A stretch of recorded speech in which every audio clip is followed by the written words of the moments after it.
1974 সালে দুর্গাপুরের যে বাতাবরণ, রাজনৈতিক বাতাবরণটা আজকের মতো ছিল অত্যন্ত গাছ অঞ্চলের পরিবেশ। সেই সময় বামপন্থী নেতা এবং কর্মীরা ভুল হচ্ছেন, কংগ্রেসি গুন্ডাবাহিনী থাকুক, কমরেডরা বাড়িতে থাকতে পারতেন না, তারা বহু কমরেড ঘর ছাড়া ছিলেন, পুলিশের অত্যাচার ছিল। সেই সময় আমার বাবা এবং সময় আমাদের পার্টির নেতৃত্ব এবং কর্মীরা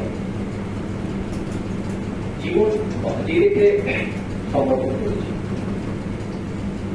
আমি খুব ছোট ছিলাম সেই সময় যখন আমরা দুর্গাপুরে এসেছিলাম। আমরা তখন 22 ভারতী রোডে, ভারতী এবং আইবিটা সেই সময় এই দুটো সেক্টরই ছিল যে আমাদের বামপন্থী আন্দোলনের দুর্গ বলা যেতে পারে বিজয়। আমরা চোখের সামনে দেখেছি যে বহু কমরেড আক্রান্ত হয়েছে, বহু কমরেড খুন হয়েছে। আজকে আমরা ভাবি একান্তে নিজের মনে যে আমাদের পার্টি যে 34 বছর রাজ্যের ক্ষমতা ছিল, এর পিছনে উল্লেখযোগ্য অবদান ছিল অসংখ্য বামপন্থী কর্মী, নেতৃত্ব এবং দলগুলি। তাদের নিরলস পরিশ্রম,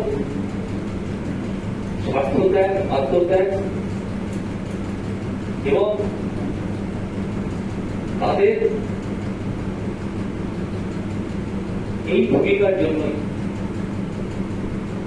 ৭২ থেকে ৭৭ তীব্র সন্ত্রাসের মোকাবেলা করে রাজ্যে সেই সময় প্রথম বামফ্রন্ট সরকার গঠিত হয়েছিল। আমরা যখন বলি যে ৩২ বছরের কথা, আমরা হয়তো বলতে ভুলে যাই যে এই বামপন্থী সরকারকে বা বামফ্রন্টকে ক্ষমতা আনার জন্য বাবার মতো অসংখ্য মানুষের আত্মত্যাগের কথা। আজকে যখন আমরা ক্ষমতায় নেই, আমরা ক্ষমতার বাইরে, সেই সময় আমাদের কাছে অনুপ্রেরণা কিন্তু এই সমস্ত মানুষ। বাবার সমসাময়িক বহু কমরেড একে একে চলে গেছে। এখনো যারা আছেন তারা প্রত্যেকেই জীবন্ত কিংবদন্তি। পার্টির প্রতি তাদের আনুগত্য, তাদের ত্যাগ, তাদের লড়াই করার মানসিকতা আজকে দিনের আমাদের প্রজন্মে বা আমাদের পরবর্তী প্রজন্মের মানুষের কাছে এটা পাশে। আমরা যখন ভারতীয় থাকতাম সেই সময় বাবা সেক্টরে কমান্ডার ছিল।